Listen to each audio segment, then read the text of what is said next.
നമസ്കാരം, എൻ്റെ പേര് ഡോക്ടർ സീമ രഞ്ജിത്ത്. ഞാനൊരു ആയുർവേദ ഡോക്ടറാണ്. Owner of doctor Seema's Ayurvedic wellness centre, Panavila junction. കർക്കിടക ചികിത്സയുടെ പ്രാധാന്യത്തെ പറ്റിയാണ് ഇന്ന് ഞാൻ സംസാരിക്കാൻ പോകുന്നത്. നമ്മൾ ഓരോ മലയാളിക്കും അറിയാം കർക്കിടക ചികിത്സയുടെ പ്രാധാന്യം. പക്ഷേ ഇന്ന് സംസാരിക്കാൻ പോകുന്ന വിഷയം ഇന്നത്തെ ജനറേഷൻ്റെ കർക്കിടക ചികിത്സയുടെ പ്രാധാന്യത്തെ പറ്റിയാണ്. അതായത് നമുക്കെപ്പോഴും അറിയാം കർക്കിടക ചികിത്സ കാലവർഷം ആകുമ്പോഴാണ് നമ്മളിത് കൂടുതൽ ശ്രദ്ധിക്കുന്നത്.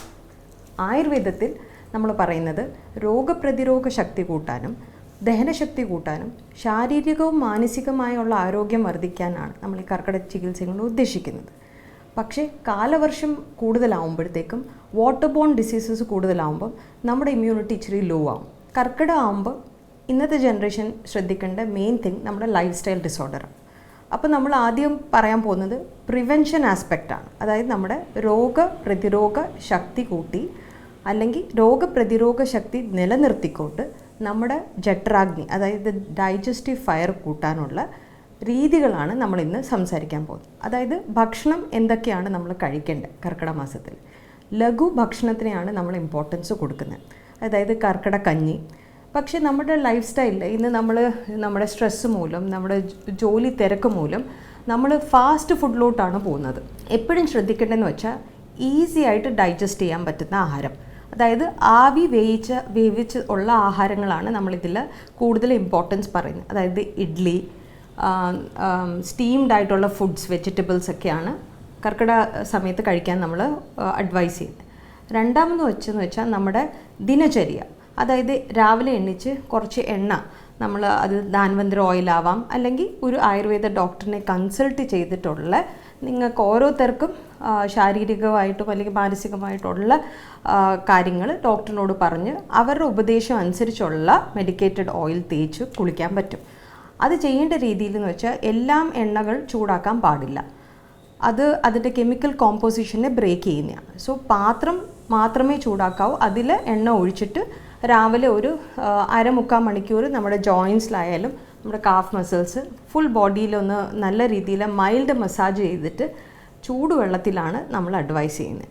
രണ്ടാമത് തലയിൽ തേക്കുന്ന എണ്ണ അത് വളരെ ലൈറ്റായിട്ടുള്ളൂ. ഇപ്പം നമ്മൾ മാർക്കറ്റിൽ കുറേ എണ്ണകൾ ഉണ്ട്, പക്ഷേ ഇതെല്ലാം തണുപ്പായിരിക്കും. സോ കർക്കിടക മാസത്തിൽ പൊതുവെ മഴക്കാലം കാരണം കൊണ്ട് തണുപ്പാവുമ്പം മൈഗ്രെയിൻ പോലത്തെ പ്രശ്നങ്ങൾ കൂടുതൽ ഉണ്ടാവാൻ ചാൻസ് ഉണ്ട്. അപ്പോൾ ഇച്ചിരി ഉഷ്ണവീര്യമുള്ള ആണ് നമ്മൾ ഓയിൽ സെലക്ട് ചെയ്യേണ്ടത്. ഇതും നമ്മൾ എപ്പോഴും ഒരു ആയുർവേദ ഡോക്ടറിനെ കൺസൾട്ട് ചെയ്തിട്ട് വേണം ഏത് എണ്ണയായാലും നമ്മൾ ഉപയോഗിക്കേണ്ടത്. രണ്ടാമത് നമ്മുടെ ഭക്ഷണ രീതി എന്ന് വെച്ചാൽ ഡിന്നർ കഴിക്കുന്ന സമയം എപ്പോഴും ഒരു 5:30-6-7 മണിക്കകത്ത് നമ്മുടെ ഡിന്നർ നമ്മൾ കഴിച്ചിരിക്കണം. പിന്നെ എന്ത് കഴിച്ചാലും അത് നല്ല ചൂടോടെ വേണം കഴിക്കാൻ. ഫ്രോസൺ ഫുഡോ അല്ലെങ്കിൽ ഫ്രിഡ്ജിൽ വെച്ച് പിന്നെയും ഹീറ്റ് ചെയ്ത ഫുഡ് അഡ്വൈസബിളേ അല്ല. കർക്കിടക മാസത്തിലെ ഫുഡിൻ്റെ പ്രാധാന്യത്തിൽ ആദ്യം നമ്മൾ ശ്രദ്ധിക്കേണ്ടത് നമ്മുടെ ബ്രേക്ക്ഫാസ്റ്റ് തൊട്ട് ഡിന്നർ വരെയുള്ള ഒരു ക്രമീകരണമാണ്. ബ്രേക്ക്ഫാസ്റ്റ് എപ്പോഴും ആൾക്കാർ അത് അവോയ്ഡ് ചെയ്യാനാണ് നോക്കുന്നത്. അത് തെറ്റായ രീതിയാണ്. ബ്രേക്കിംഗ് ദ ഫാസ്റ്റാണ്. അതായത് നമ്മൾ പിറ്റേ ദിവസം കഴിച്ച ആഹാരം ദഹിച്ചതിന് ശേഷം ഉണ്ടാവുന്ന വിശപ്പ്. അപ്പോൾ നമ്മൾ ബ്രേക്ക്ഫാസ്റ്റ് ഒരിക്കലും അവോയ്ഡ് ചെയ്യാൻ പാടില്ല. അത് നമ്മൾ തുടങ്ങുന്നത് ആവി വേവിച്ച ആഹാരമാണ്. അതായത് നമുക്ക് ഇഡ്ഡലി, ദോശ ഇങ്ങനത്തെ ഒക്കെ ആഹാരങ്ങൾ കഴിക്കാവുന്നതാണ്. പക്ഷേ ഇതിൽ നമുക്ക് കുറച്ചും കൂടെ ഫൈബർ റിച്ച് ആയിട്ട് ചേർക്കാനെന്ന് വെച്ചാൽ നമുക്ക് പൊതുവേ അറിയാവുന്നതാണ് അരിമാവായാലും എല്ലാം വൈറ്റ് കളറായിരിക്കും. ഇതിനെ കുറച്ചും കൂടെ ന്യൂട്രീഷൻ ആക്കാൻ നമുക്ക് ക്യാരറ്റ് അരച്ച് ചേർക്കുക, അല്ലെങ്കിൽ ബീട്രൂട്ട് അരച്ച് ചേർക്കുക, മുരിങ്ങയില, സ്പിനാച്ച്, ചീര എന്നിവ എല്ലാം നമ്മൾ അരച്ച് ഈ മാവിൽ ചേർക്കുമ്പോൾ ഇതിൻ്റെ ന്യൂട്രീഷണൽ വാല്യൂ കൂടുകയും ഇതിൻ്റെ ഫൈബർ റിച്ച് കണ്ടൻറ്റ് കൂടുകയും ചെയ്യുവാണ്. അപ്പോൾ കാർബിൻ്റെ അളവ് കുറയുകയാണ് ചെയ്യുന്നത്. സോ ഇങ്ങനെ ഫൈബർ റിച്ച് ഉള്ള ബ്രേക്ക്ഫാസ്റ്റ് അത് നമ്മുടെ കുട്ടികൾക്കായാലും മുതിർന്നവർക്കായാലും ഡയബറ്റിക് ആയിട്ടുള്ള എല്ലാ രോഗികൾക്കും ഇത് വളരെ ഉപയോഗകരമാണ്. ഇത് നമുക്ക് കഴിക്കേണ്ട ക്വാണ്ടിറ്റി എപ്പോഴും ശ്രദ്ധിക്കേണ്ട. ഒരാൾക്ക് എത്രയാണോ ആഹാരം ദഹിക്കാൻ പറ്റുന്നത്. ഇപ്പം പലപ്പോഴും ആൾക്കാർ ചോദിക്കുന്നത് എത്ര ക്വാണ്ടിറ്റിയിലാണ് കഴിക്കുന്നത്. ഓരോരുത്തരുടെ ദഹനശക്തി അനുസരിച്ചാണ് നമ്മുടെ ആഹാര രീതി നോക്കേണ്ടത്. അതായത് 1-2 ചിലർക്ക് ഒരു ദോശയോ ഒരു ഇഡ്ഡലിയോ മതിയാവും. കാരണം ശരാശരി മലയാളി കുറച്ച് ഏറെ ആഹാരമാണ് കഴിക്കുന്നത്. പോരാഞ്ഞ് നമ്മുടെ സെഡൻറ്ററി ആക്ടിവിറ്റീസാണ്. നമ്മുടെ അടിവയറ് അധികം മെറ്റബോളിസം നടക്കാത്ത കൊണ്ടാണ് നമുക്ക് മെറ്റബോളിക് ഡിസോർഡേഴ്സ് ഈ വന്ന കാലത്ത് കൂടുതൽ. അതായത് ഓരോ വീട്ടിലും ഒരു BP പേഷ്യൻറ്റോ ഒരു ഡയബറ്റിക് പേഷ്യൻറ്റോ അല്ലെങ്കിൽ ഒരു കൊളസ്ട്രോൾ പേഷ്യൻറ്റ് 100% കാണാനുള്ള ചാൻസസ് എന്ന് വെച്ച് കഴിഞ്ഞാൽ നമ്മുടെ ആഹാര രീതിയാണ് അവിടെ ശരിക്കും ശ്രദ്ധിക്കേണ്ടത്. നമ്മുടെ BMI ഇൻഡെക്സ് ഇച്ചിരി കൂടുതലാണ്, ബിക്കോസ് മെറ്റബോളിസം നടക്കുന്നില്ല. പലപ്പോഴും ആൾക്കാർ വേർക്കാറേ ഇല്ല. എപ്പോഴും AC ഉള്ള എൻവയറമെൻറ്റും ഫാനുള്ള എൻവയറമെൻറ്റ് നമ്മൾ വേർത്തുള്ള ഒരു ശീലമില്ല. സോ ഇതെല്ലാം കാരണം കൊണ്ടാണ് നമുക്ക് ഓരോ ഡിസീസ് കണ്ടീഷൻ ഉണ്ടാവുന്നത് ഇപ്പോഴത്തെ ജനറേഷൻ. അത് കൂടാതെ എപ്പോഴും നമ്മൾ ഒരു മൊബൈൽ അല്ലെങ്കിൽ ഡിജിറ്റലിലോട്ടാണ് പോകുന്നത്. സോ ഈ കർക്കിടക കാലത്ത് നമ്മൾ കൂടുതലും ഇമ്പോർട്ടൻസ് സ്ട്രെസ്സിലോട്ടാണ് പോകേണ്ടത്. അതായത് നമ്മൾ ഒരു മാസം ഡിജിറ്റൽ ഡീടോക്സ്. സോ ഈ മാസത്തിൽ ഡിജിറ്റൽ ഡീടോക്സ് എന്ന് പറയുന്നത് നമ്മളിപ്പോൾ പലപ്പോഴും ശ്രദ്ധിക്കുന്നത്, നമ്മൾ ഊണിലായാലും നമ്മൾ ഭക്ഷണം കഴിക്കുവാണെങ്കിൽ എന്തുകൊണ്ട് നമ്മൾ ബാത്റൂമിൽ പോകുമ്പോൾ വരെ ആൾക്കാർ മൊബൈൽ യൂസ് ചെയ്യുന്നത്. അത് ആക്ച്വലി വളരെ വളരെ ദോഷം ഉണ്ടാക്കും. ഈ റേഡിയേഷൻ 24/7 നിങ്ങളുടെ കൂടെ തന്നെയാണ്. നമ്മൾ ബാത്റൂമിൽ ചിലവാക്കുന്ന സമയവും കൂടുതലാവും. അതുപോലെ അവിടെ നിന്നുള്ള മൈക്രോബ് അല്ലെങ്കിൽ ബാക്ടീരിയകളൊക്കെ വളരാനും ചാൻസസ് കൂടുതലാണ് നിങ്ങളുടെ ഫോണിൽ. സോ ഇതൊക്കെ നമ്മൾ പറയുന്നതെന്ന് വെച്ച് കഴിഞ്ഞാൽ ഈ റേഡിയേഷൻസ് നമുക്ക് പിന്നെയും ഫർദർ മോർ ഡിസീസ് കണ്ടീഷൻ ഉണ്ടാക്കുകയോ ചെയ്യുന്നത്. അത് കുട്ടികളും മുതിർന്നവരും ശ്രദ്ധിക്കേണ്ടതാണ്. നമുക്ക് കുറച്ച് ഒരു ദിവസം 24 മണിക്കൂറുണ്ടെങ്കിൽ ഒരു 7 to 8 hours B away from your phone, B away from digital environment. ഇതാണ് കൂടുതലും നമുക്ക് നമ്മുടെ ഫാമിലിയുമായിട്ട് ഇൻറ്ററാക്ഷനും കൂടാനും ബോണ്ടിങ് കൂടാനും സഹായിക്കുന്നത്. പിന്നുള്ളതെന്ന് വെച്ചാൽ വൈകുന്നേരം ഭക്ഷണം കഴിക്കുന്ന മുമ്പേ നമ്മൾ ശ്രദ്ധിക്കേണ്ട കുറേയേറെ കാര്യങ്ങളെന്ന് വെച്ചാൽ വളരെ വളരെ ലഘുമായുള്ള ഭക്ഷണമേ നമ്മൾ സന്ധ്യയ്ക്ക് കഴിക്കാവൂ. ഇത് ദഹിക്കാൻ ഈസി ആയിരിക്കണം. ആൻഡ് ഉറക്കത്തിൻ്റെയും പിന്നെ ഈ ഡിന്നർ ടൈമിൽ ഒരു 3 hours വ്യത്യാസമെങ്കിലും വെക്കണം. അതായത് നമ്മളൊരു 6:30-7 മണിക്ക് കഴിച്ചു കഴിഞ്ഞാൽ നമുക്കൊരു 9 മണി 9:30 ആകുമ്പം നമ്മൾ ബെഡിൽ ഉറക്കം വന്നില്ലെങ്കിലും നമ്മൾ ഉറങ്ങാനായിട്ട് പ്രിപ്പയർ ചെയ്തിട്ടാണ് പോകുന്നത്. കർക്കിടക ചികിത്സ നമ്മളെപ്പോഴും പറയുന്നത് ഈ മാസം മാത്രമല്ല. കാരണം ആയുർവേദത്തിലെ ഇമ്പോർട്ടൻസ്, ആയുർവേദ എല്ലാ ഋതുക്കളിലും പ്രാക്ടീസ് ചെയ്യാനാണ് നമ്മൾ പറയുന്നത്. കർക്കിടക കാലത്ത് മാത്രമല്ല ആയുർവേദത്തിന് പ്രാധാന്യമുള്ളത്.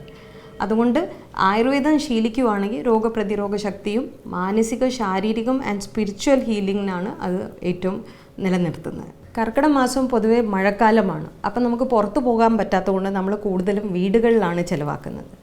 വീടുകളിൽ ചിലവാക്കുമ്പോൾ നമ്മൾ 90% ടൈം നമ്മൾ മൂവി കാണുകയോ അല്ലെങ്കിൽ പല കാര്യത്തിൽ ഇൻഡൽജ് ആകുമ്പോൾ നമുക്ക് ഈ മഞ്ചിങ് ഒരു സ്വഭാവം ഉണ്ടാകും. എന്ന് വെച്ചാൽ നമ്മൾ വറുത്തതും പൊരിച്ചതും ഒക്കെ കൂടുതൽ കഴിക്കുന്ന കാലമാണ്. അത് നമ്മൾ ഒഴിവാക്കുക ചെയ്യുക. കഴിവതും നമ്മൾ എണ്ണ ഉപയോഗിച്ചിട്ടുള്ളതല്ലാതെ സ്റ്റീംഡ് ആയിട്ടുള്ള ഫുഡ് ഐറ്റംസ് കഴിക്കാൻ നോക്കുക. രണ്ടാമത് നമ്മൾ ഈ കാലഘട്ടത്തിൽ എണ്ണ തേച്ചുള്ള കുളി വളരെ വളരെ നല്ലതാണ്. കാരണം മഴക്കാലം ആകുമ്പോൾ വാട്ടർ ബോൺ ഡിസീസസ് കൂടുതലാവും. അപ്പം എണ്ണ തേച്ചുള്ള കുളി നമ്മുടെ മെറ്റബോളിസം ഇൻക്രീസ് ചെയ്യും, നമ്മുടെ ഡൈജസ്റ്റീവ് ഫയർ ഇൻക്രീസ് ചെയ്യും. അപ്പോൾ രോഗപ്രതിരോധ ശക്തി കൂടാനുള്ള ചാൻസസും കൂടുതലാണ്. മഴക്കാലത്ത് ചെയ്തുകൂടാത്ത കാര്യങ്ങളെന്ന് വെച്ച് കഴിഞ്ഞാൽ ഏറ്റവും ആദ്യം നമ്മൾ പറയുന്നത് ചൂടുവെള്ളത്തിൽ കുളിക്കണം, പച്ചവെള്ളം തൊടാൻ പാടില്ല. മുതിർന്നവർ കൂടുതലും ചൂടുവെള്ളത്തിൽ കുളിക്കാൻ നമ്മൾ അഡ്വൈസ് ചെയ്യുന്നതെന്ന് വെച്ച് കഴിഞ്ഞാൽ തണുത്ത വെള്ളം വാതത്തിനെ കൂട്ടുകയും നമുക്ക് നടുവേദന സന്ധിവേദന കൂടാനുള്ള ചാൻസും ഉണ്ട്. അപ്പം കഴിവതും നമ്മൾ ചൂടുവെള്ളത്തിൽ കുളിക്കാൻ നോക്കുക.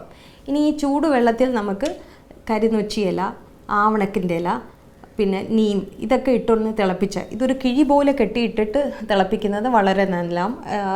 കാരണം ബാത്റൂം അഴുക്കാവത്തും ഇല്ല, അതുപോലെ അതിൻ്റെ സത്വം വെള്ളത്തിൽ ഇറങ്ങുകയും ചെയ്യും.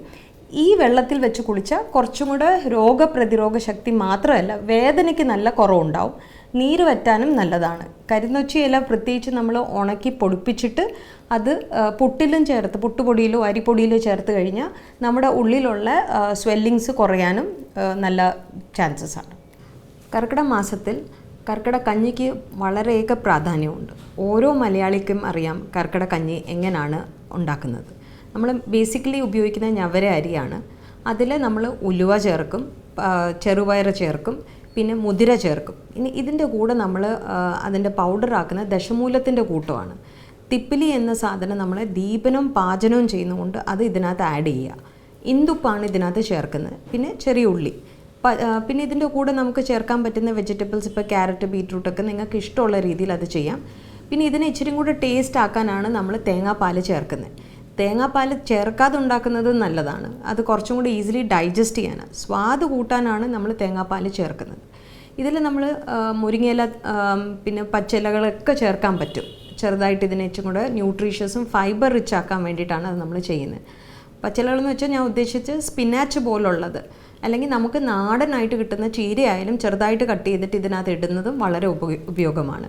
ഫൈബർ റിച്ച് ഫുഡായിട്ട് നമുക്ക് ഒരു നേരത്തെ ആഹാരം, പ്രത്യേകിച്ച് ഇത് വൈകുന്നേരങ്ങളിൽ കഴിക്കാനാണ് നമ്മൾ അഡ്വൈസ് ചെയ്യുന്നത്. ഇതിൽ നമ്മൾ നെയ്യും ചേർക്കും, പക്ഷേ ഇതിൻ്റെയൊക്കെ അളവ് നമ്മുടെ ദഹനത്തിന്, ഓരോരുത്തരുടെ ഡൈജസ്റ്റീവ് ഫയർ, ഓരോരുത്തരുടെ ദഹനം അനുസരിച്ച് വേണം ഇത്. ബിക്കോസ് ഇത് ഒത്തിരി കോംപ്ലക്സും ആണ്, ബിക്കോസ് ഇതിനകത്ത് എല്ലാ പൾസസും നമ്മൾ ചേർക്കുന്നുണ്ട്. അപ്പോൾ ഇത് ഡൈജസ്റ്റ് ചെയ്യാൻ ഇച്ചിരി പാടാണ്. പിന്നെ നമ്മൾ പറയുന്നത് ഇത് ഒരു ദിവസം മുമ്പെങ്കിലും കുതിർത്ത് വെച്ച് കഴിഞ്ഞാൽ ഇത് കുക്ക് ചെയ്യാൻ ഈസി ആയിരിക്കും. സ്വാദോടെ ഒരു നേരത്തെ ഭക്ഷണമായിട്ട് നമുക്ക് കർക്കിടക മാസത്തിൽ ഇത് കഴിക്കാവുന്നതാണ്. ഈ മേൽ പറഞ്ഞ കാര്യങ്ങളെല്ലാവരും ശ്രദ്ധിക്കുക. ഇത് നിങ്ങളുടെ ശാരീരികവും മാനസികവും ആരോഗ്യവും വർദ്ധിക്കാൻ സഹായിക്കും. ഏവർക്കും നല്ല ഒരു കർക്കിടക മാസം ആശംസിച്ചോട് എൻ്റെ വാക്കുകൾ ചുരുക്കുന്നു. നന്ദി, നമസ്കാരം.